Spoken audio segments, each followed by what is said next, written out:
Hi dear students, നമ്മൾ ഈ ഒരു ക്ലാസ്സിൽ എക്സംപ്റ്റ് ചെയ്യപ്പെടുന്ന ക്യാപിറ്റൽ ഗെയിൻസിലെ 2-3 സെക്ഷൻസ് കൂടെയാണ് നമ്മൾ ഡിസ്കസ് ചെയ്യാൻ വേണ്ടി ഉദ്ദേശിക്കുന്നത്. അതിലാദ്യം സെക്ഷൻ 54 EC ആണ്. സെക്ഷൻ 54 EC എന്ന section capital gain arising from transfer of a long-term capital asset invested in long-term specified asset. അതായത് ലോങ് ടേം ആയിട്ടുള്ള ക്യാപിറ്റൽ അസറ്റ് ട്രാൻസ്ഫർ ചെയ്യുമ്പോൾ ഉണ്ടാകുന്ന ക്യാപിറ്റൽ ഗെയിൻ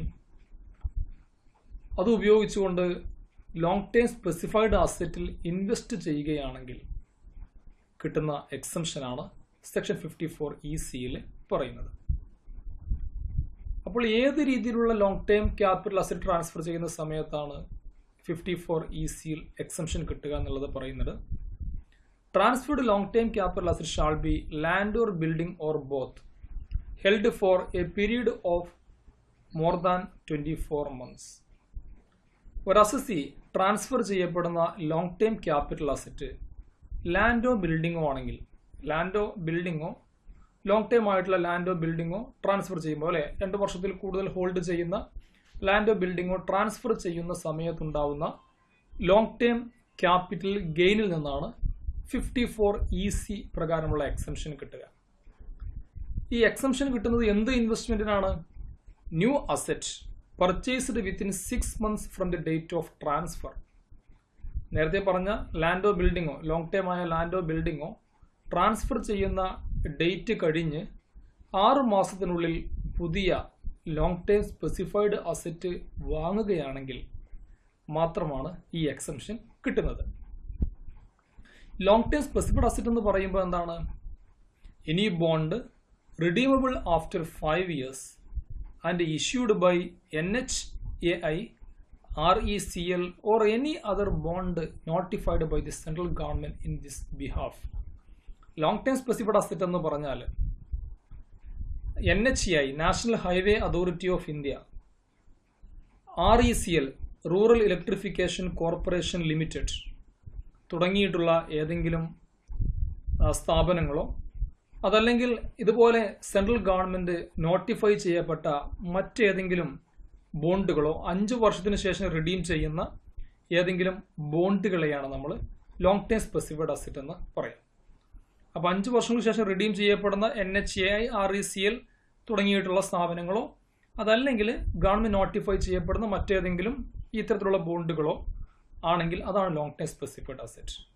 അപ്പോൾ 2 വർഷത്തിൽ കൂടുതൽ ഹോൾഡ് ചെയ്ത ലാൻഡോ ബിൽഡിങ്ങോ ട്രാൻസ്ഫർ ചെയ്യുകയും അപ്പോൾ ലോങ് ടേം ക്യാപിറ്റൽ ഗെയിൻ അവിടെ ഉണ്ടാവും, അല്ലേ? ആ ലോങ് ടേം ക്യാപിറ്റൽ ഗെയിൻ ഉപയോഗപ്പെടുത്തിക്കൊണ്ട് 6 മാസത്തിനുള്ളിൽ ഈ പറഞ്ഞതുപോലുള്ള ഏതെങ്കിലും ലോങ് ടേം സ്പെസിഫൈഡ് അസറ്റിൽ ഇൻവെസ്റ്റ് ചെയ്യുകയാണെങ്കിൽ അതിനാണ് എക്സംഷൻ കിട്ടുന്നത്. എത്ര എക്സംഷൻ കിട്ടും? What about the exemption limit? Up to the cost of new asset. പുതിയ അസറ്റിന് വരുന്ന ചെലവ് എത്രയാണോ അത്രയും എമൗണ്ട് എക്സംഷൻ ആയിട്ട് കിട്ടും. അപ്പോൾ ലോങ് ടേം ആയിട്ടുള്ള ലാൻഡോ ബിൽഡിങ്ങോ വിൽക്കുമ്പോൾ കിട്ടുന്ന ലോങ് ടേം ക്യാപിറ്റൽ ഗെയിൻ, അതിൽ നിന്ന് ഈ പറഞ്ഞതുപോലുള്ള ഏതെങ്കിലും ബോണ്ട് വാങ്ങാൻ വേണ്ടി എത്ര എമൗണ്ട് ചെലവാക്കുന്നുണ്ടോ അത്ര എമൗണ്ടിനാണ് എക്സംഷൻ കിട്ടുക. പക്ഷേ ഒരു ലിമിറ്റ് പറയുന്നുണ്ട്.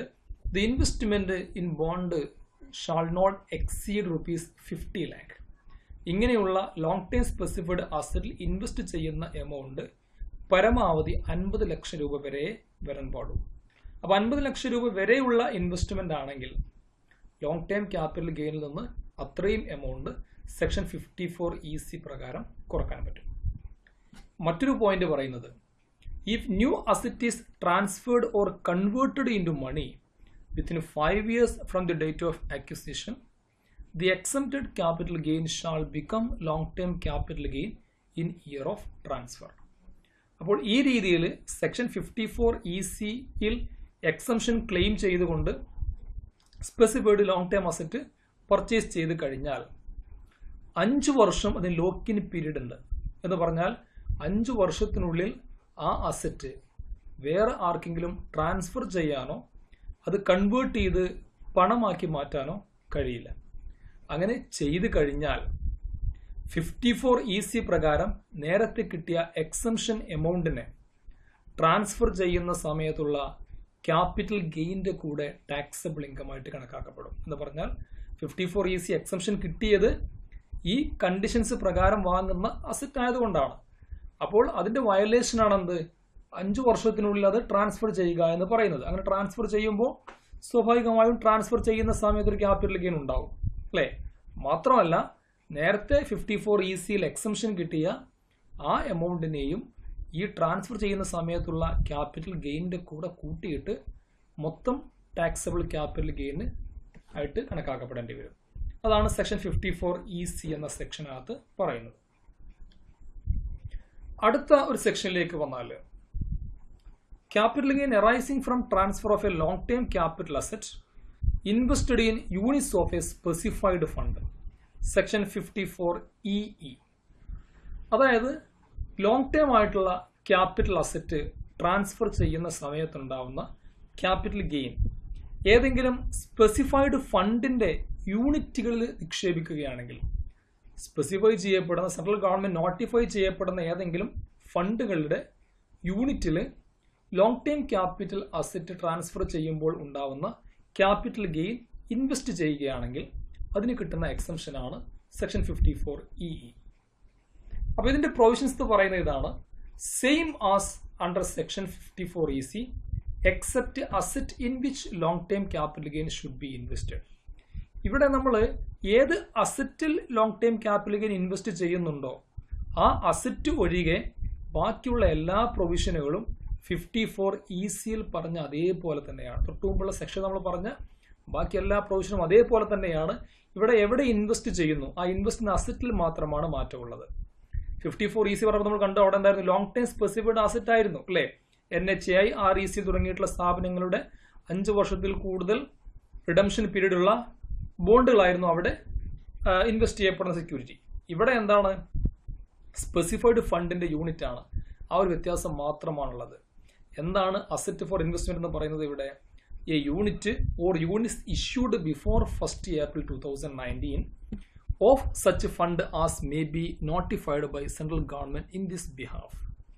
സെൻട്രൽ ഗവൺമെന്റ് നോട്ടിഫൈ ചെയ്യപ്പെടുന്ന, ഈ സെക്ഷനുമായി ബന്ധപ്പെട്ട് എക്സംപ്റ്റ് ചെയ്യപ്പെടുമെന്ന് നോട്ടിഫൈ ചെയ്യപ്പെടുന്ന ഏതെങ്കിലും ഫണ്ടുകളുടെ യൂണിറ്റുകളോ 2019 ഏപ്രിൽ 1 മുമ്പായിട്ട് വാങ്ങുകയാണെങ്കിൽ, അതിൽ ഇൻവെസ്റ്റ് ചെയ്യുകയാണെങ്കിൽ അതാണ് ഇവിടെ എക്സംഷന് വേണ്ടി കിട്ടുന്ന എമൗണ്ട് എന്ന് പറയുന്നത്.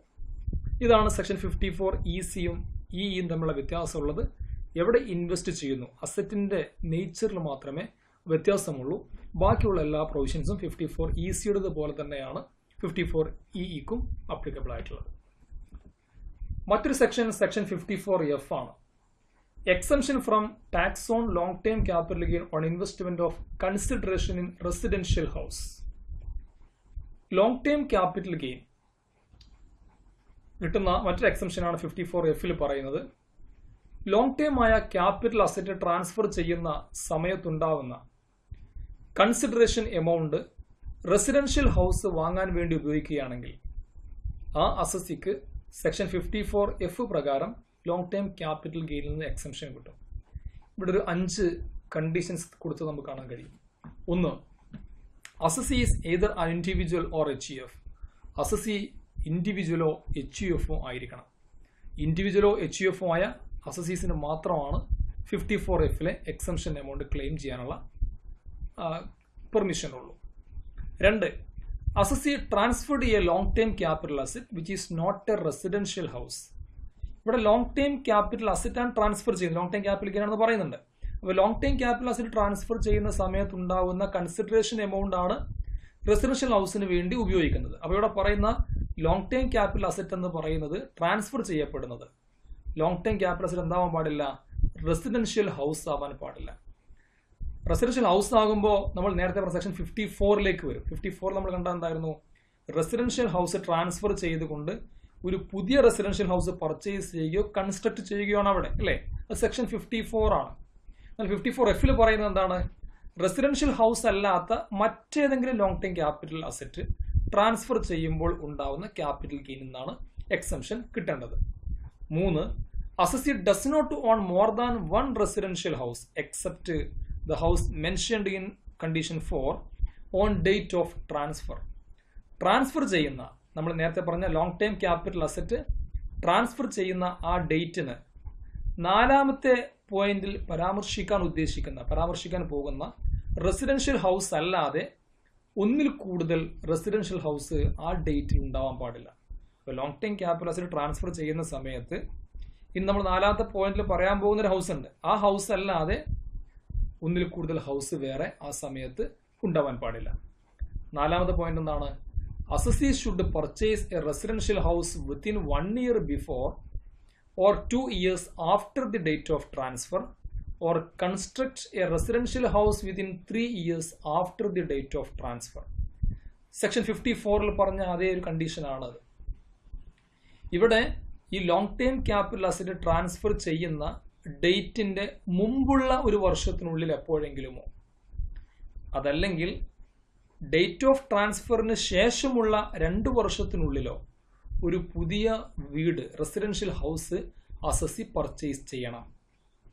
അതല്ലെങ്കിൽ long time capital asset transfer ചെയ്യുന്ന ഡേറ്റ് കഴിഞ്ഞ ശേഷമുള്ള 3 വർഷത്തിനുള്ളിൽ എപ്പോഴെങ്കിലും ഒരു റെസിഡൻഷ്യൽ ഹൗസ് കൺസ്ട്രക്ട് ചെയ്യണം. 54 പറഞ്ഞ സെയിം കണ്ടീഷനാണ് അല്ലേ? അപ്പോൾ long time capital asset transfer ചെയ്യുന്ന ഡേറ്റിന് മുമ്പുള്ള ഒരു വർഷത്തിനുള്ളിലോ ശേഷമുള്ള 2 വർഷങ്ങൾക്കുള്ളിലോ റെസിഡൻഷ്യൽ ഹൗസ് പർച്ചേസ് ചെയ്യുകയോ ശേഷമുള്ള 3 വർഷങ്ങൾക്കുള്ളിൽ റെസിഡൻഷ്യൽ ഹൗസ് കൺസ്ട്രക്ട് ചെയ്യുകയോ ചെയ്തിരിക്കണം. എങ്കിൽ മാത്രമാണ് എക്സംഷൻ 54Fൽ കിട്ടുക. 5ാമത്തെ point, income from new residential house is chargeable under income from house property. ഈ പുതിയ റെസിഡൻഷ്യൽ ഹൗസിന് കിട്ടുന്ന ഇൻകം ഫ്രം ഹൗസ് പ്രോപ്പർട്ടി എന്ന ഹെഡിന് താഴെ അസസ് ചെയ്യപ്പെടണം. നമ്മളൊരു ഇൻകമായിട്ട് അതിനെ ഹൗസ് പ്രോപ്പർട്ടി ഇൻകത്തിനകത്ത് കാണിച്ചിരിക്കണം.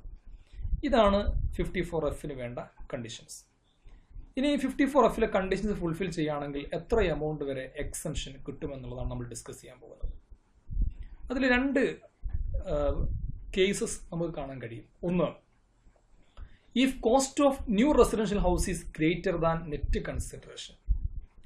പുതിയ റെസിഡൻഷ്യൽ ഹൗസ് പർച്ചേസ് ചെയ്യുന്നു അല്ലെങ്കിൽ കൺസ്ട്രക്ട് ചെയ്യുന്നു, അതിൻ്റെ കോസ്റ്റ് നെറ്റ് കൺസിഡറേഷൻ എമൗണ്ടിനേക്കാൾ കൂടുതലാണെങ്കിൽ ക്യാപിറ്റൽ ഗെയിൻ ഫുള്ളി എക്സംപ്റ്റഡ് ആണ്.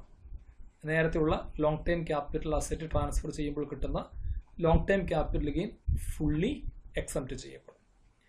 അതേസമയത്ത് 2ാമത്തെ കേസ് പറയുന്നത്, if cost of new residential house is less than net consideration amount.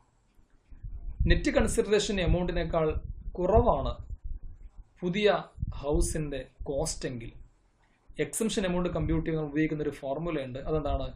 Long time capital gain into cost of new house divided by net consideration. Long time capital gain into cost of new house divided by net consideration.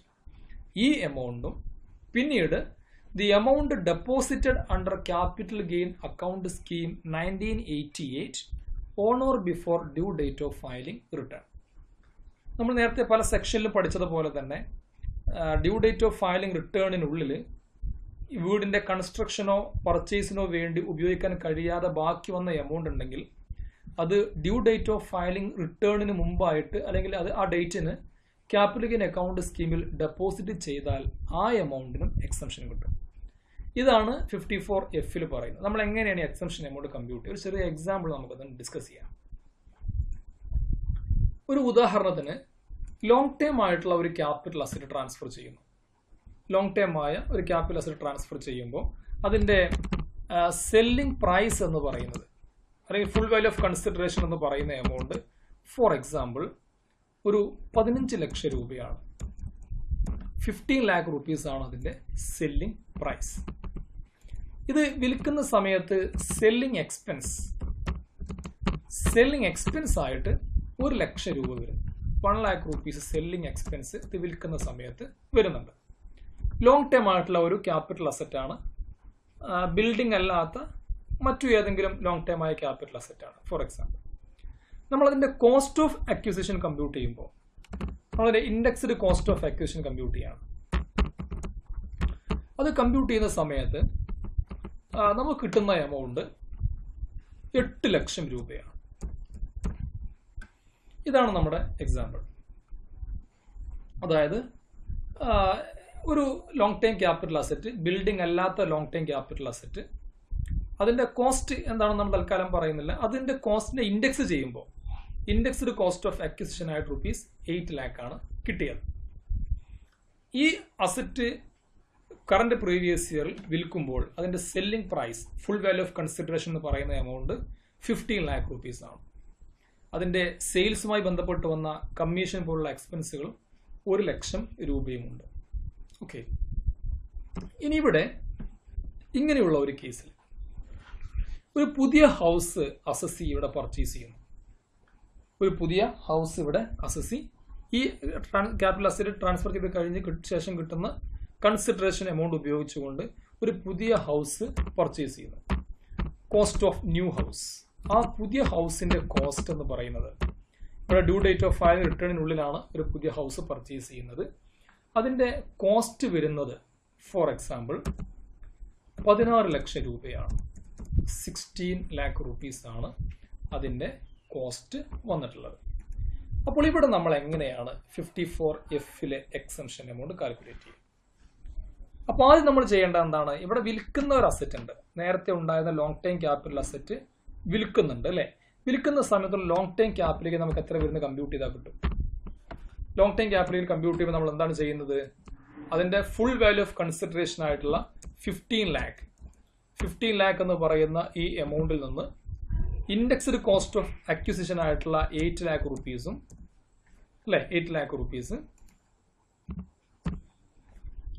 അതുപോലെ തന്നെ ഇവിടെ selling expense വരുന്ന amount, selling എക്സ്പെൻസിന്റെ amount 1 ലക്ഷം രൂപയാണ്. 1 ലക്ഷം രൂപ. ഈ രണ്ട് എമൗണ്ടും നമ്മൾ എന്ത് ചെയ്യണം?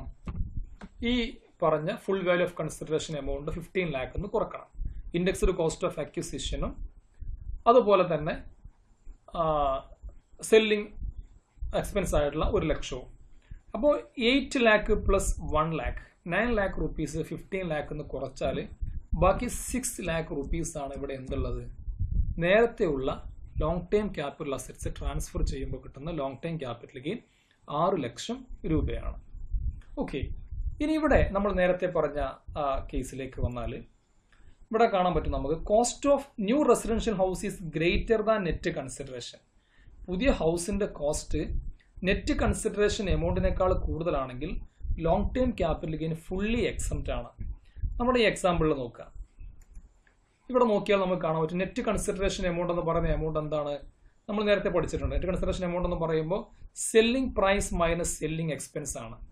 15 lakh minus 1 lakh 14 lakh rupees ആണ് നെറ്റ് കൺസിഡറേഷൻ. നെറ്റ് കൺസിഡറേഷൻ എന്ന് പറയുന്ന എമൗണ്ട് ഇവിടെ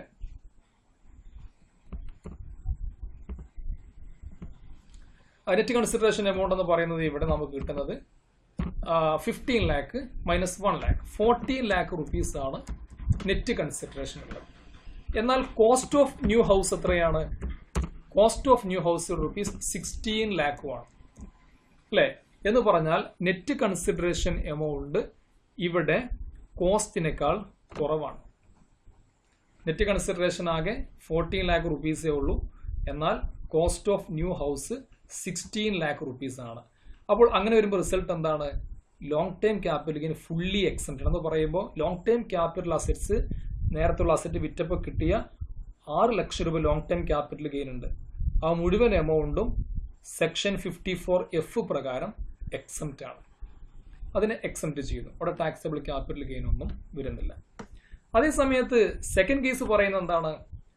if cost is less than net consideration, പുതിയ ഹൗസിന്റെ കോസ്റ്റ് നെറ്റ് കൺസിഡറേഷനേക്കാൾ കുറവാണെങ്കിൽ അതിന്റെ എക്സംപ്റ്റഡ് എമൗണ്ട് കമ്പ്യൂട്ട് ചെയ്യുമ്പോൾ long time capital gain into cost of new house divided by net consideration എന്നാണ് കൊടുക്കേണ്ടത്. നമ്മൾ മറ്റൊരു എക്സാമ്പിൾ നോക്കാം. ഇതിനകത്ത് ഈ കോസ്റ്റ് ഓഫ് ന്യൂ ഹൗസ് എന്ന് പറയുന്ന എമൗണ്ട് ഫോർ എക്സാമ്പിൾ 12 ലക്ഷം രൂപയാണെന്ന് അസ്യൂം ചെയ്യാം. 12 lakh rupees ആണ്. ഇവിടെ നമ്മൾ എങ്ങനെയാണ് എക്സംപ്റ്റഡ് എമൗണ്ട് കാൽക്കുലേറ്റ് ചെയ്യുക? ബാക്കിയെല്ലാം സെയിം ആണ്. ഓക്കെ, അപ്പോൾ ഇവിടെ നമ്മൾ 15 lakh rupees full value of കൺസിഡറേഷനിൽ നിന്ന് cost of indexed cost of അക്വിസിഷനും അതുപോലെ സെല്ലിംഗ് എക്സ്പെൻസും കുറച്ച് കഴിഞ്ഞപ്പോൾ നമുക്ക് 6 ലക്ഷം രൂപ long time capital gain amount കിട്ടി അല്ലേ? നെറ്റ് കൺസിഡറേഷൻ എമൗണ്ട് എന്ന് പറയുന്നത് ഇതിനകത്ത് നമ്മൾ നേരത്തെ പറഞ്ഞ റുപ്പീസ് 14 lakh തന്നെയാണ്, 14 lakh ആണ്. എന്നാൽ കോസ്റ്റ് ഓഫ് ന്യൂ ഹൗസ് ഇവിടെ 12 lakh റുപ്പീസ് ആണ്. ഇത് പറയുമ്പോൾ എന്താ അർത്ഥം? നെറ്റ് കൺസിഡറേഷൻ എമൗണ്ട് കോസ്റ്റിനേക്കാൾ കൂടുതലാണ് അല്ലേ? 14 ലക്ഷം രൂപ നെറ്റ് കൺസിഡറേഷൻ ഉണ്ട്. അതേ സമയത്ത് പുതിയ ഹൗസിന്റെ കോസ്റ്റ് 12 ലക്ഷം രൂപയേ ഉള്ളൂ. ഇങ്ങനെ വരുന്ന സമയത്ത് നമ്മൾ ഈ പറഞ്ഞ ഫോർമുല ഉപയോഗിക്കണം. Long time capital gain into cost of new house divided by net consideration. Okay, അപ്പോൾ നമ്മളിവിടെ ചെയ്യുന്നത് സെക്ഷൻ 54F കമ്പ്യൂട്ട് ചെയ്യുന്നത് എങ്ങനെയാണെന്ന് നോക്കാം. 54F നമ്മൾ കമ്പ്യൂട്ട് ചെയ്യുമ്പോൾ ഇവിടെ ലോങ് ടൈം ക്യാപിറ്റൽ ഗെയിൻ എടുക്കണം. ലോങ് ടൈം ക്യാപിറ്റൽ എത്രയാണ്? 6 ലക്ഷം രൂപയാണ് അല്ലേ? റുപ്പീസ് 6 lakh ആണ് ലോങ് ടൈം ക്യാപിറ്റൽ ഗെയിൻ എന്ന് പറയുന്ന എമൗണ്ട്. 6 ലക്ഷം രൂപയാണ് നമുക്കിവിടെ കിട്ടിയിട്ടുള്ളത് അല്ലേ? 6 ലക്ഷം into cost of new house, പുതിയ ഹൗസിന്റെ കോസ്റ്റ് എത്രയാണ്? 12 ലക്ഷം രൂപയാണ് പുതിയ ഹൗസിന്റെ കോസ്റ്റ് അല്ലേ? ഡിവൈഡഡ് ബൈ നെറ്റ് കൺസിഡറേഷൻ എത്രയാണ്? 14 ലക്ഷം രൂപയാണ്. അപ്പോൾ ഈ കിട്ടുന്ന എമൗണ്ട് ആണ് ഇവിടുത്തെ എക്സംപ്റ്റ് ചെയ്യപ്പെടുന്ന 54Fലെ എമൗണ്ട് എന്ന് പറയുന്നത്. അത് എത്രയാണ് വരിക അല്ലേ? ഇവിടെ നമുക്ക് കാണാൻ പറ്റും 6 lakh എന്ന് പറയുന്ന amount into 12 lakh divided by 14 lakh എന്ന് പറയുമ്പോൾ നമുക്ക് കിട്ടുന്ന എമൗണ്ട് 5,14,286 രൂപയാണ്. 5,14,286 എന്ന് പറയുന്ന എമൗണ്ട് ആണ് എക്സംഷൻ ആയിട്ട് കിട്ടുക. അപ്പോൾ ഇവിടെ മനസ്സിലാക്കേണ്ട കാര്യം, ലോങ് ടൈം ക്യാപിറ്റൽ ഗെയിൻ എന്ന് പറയുന്ന എമൗണ്ട് 6 ലക്ഷം ഉണ്ട്. ആ 6 ലക്ഷം less exemption under section 54F 5,14,286 അല്ലേ? എത്ര എമൗണ്ട് ആണ് ഡിഫറൻസ് വരിക? നമുക്ക് അതിനകത്ത് കാണാൻ പറ്റും. ഡിഫറൻസ് വരുന്ന എമൗണ്ട് എന്ന് പറയുന്നത് 85,714 അല്ലേ എന്ന് പറയുന്ന എമൗണ്ട് ആണ് ഇവിടെ ടാക്സബിൾ ആയിട്ടുള്ള ലോങ് ടൈം ക്യാപിറ്റൽ ഗെയിൻ വരുന്നത്. അപ്പോൾ ഇങ്ങനെയാണ് നമ്മൾ ഈ എമൗണ്ട് കാൽക്കുലേറ്റ് ചെയ്യേണ്ടത്. ഓക്കെ, അപ്പോൾ ഇതാണ് ഈ രണ്ട് ഡിഫറെന്റ് കേസുകൾ. ഒന്ന്, നെറ്റ് കൺസിഡറേഷൻ എമൗണ്ട് കോസ്റ്റിനേക്കാൾ കുറവാണെങ്കിൽ എങ്ങനെ ചെയ്യണം, നെറ്റ് കൺസിഡറേഷൻ എമൗണ്ട് കോസ്റ്റിനേക്കാൾ കൂടുതലാണെങ്കിൽ എങ്ങനെ ചെയ്യണം. അപ്പോൾ ഇതാണ് അതിന്റെ എക്സംഷൻ എമൗണ്ട് കമ്പ്യൂട്ട് ചെയ്യാനുള്ള പ്രൊസീജിയർ എന്ന് പറയുന്നത്.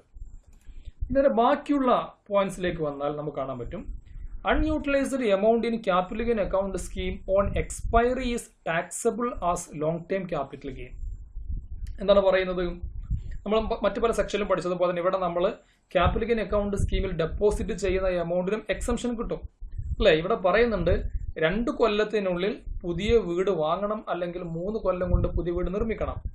അപ്പോൾ ഈ 2 കൊല്ലമായിട്ടും പുതിയ വീട് വാങ്ങാൻ സാധിക്കാതിരിക്കുകയോ 3 കൊല്ലം പൂർത്തിയായിട്ടും പുതിയ വീട് നിർമ്മിക്കാൻ സാധിക്കാതിരിക്കുകയോ ചെയ്യുകയാണെങ്കിൽ എന്ന് പറഞ്ഞാൽ അതിനുവേണ്ടി ക്യാപിറ്റൽ ഗെയിൻ അക്കൗണ്ട് സ്കീമിലെ എമൗണ്ട് ഉപയോഗിക്കാൻ സാധിക്കാതിരുന്നാൽ, അങ്ങനെ അൺയൂട്ടിലൈസ് ചെയ്യപ്പെടുന്ന എമൗണ്ടിനെ എക്സ്പയറി ആകുന്ന 2 വർഷം 3 വർഷം ഏതാണെങ്കിൽ എക്സ്പയറി ആകുന്ന ആ വർഷത്തെ taxable long time capital gain ആയിട്ട് ആ എമൗണ്ടിനെ ട്രീറ്റ് ചെയ്യപ്പെടണം.